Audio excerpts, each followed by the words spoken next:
Exploiter la forêt au-dessus de la hutte n'a jamais été une mince affaire. C'est rapide, hein? Le président de la bourgeoisie se souvient d'une époque où les paysans de la commune bûcheronnaient encore à la force des bras.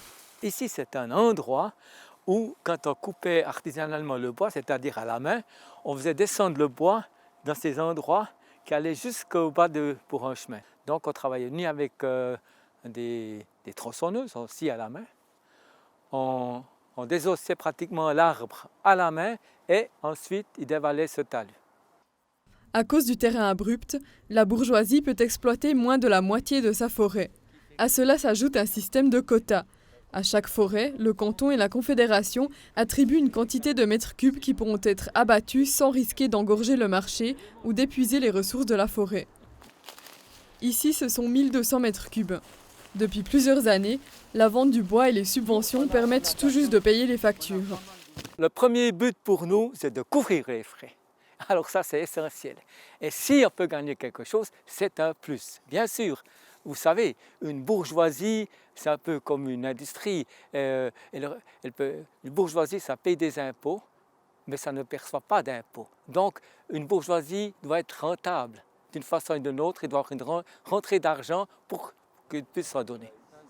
La situation est la même pour la plupart des propriétaires de forêts du Jura bernois.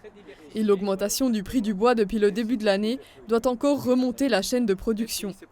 Les premiers qui ont augmenté les prix, c'est ceux qui sont au front, c'est-à-dire le menuisier, le charpentier, tous ces gens-là, et puis surtout après le vendeur des grandes surfaces ou autres, eux ont tout de suite adapté leur prix vers la hausse.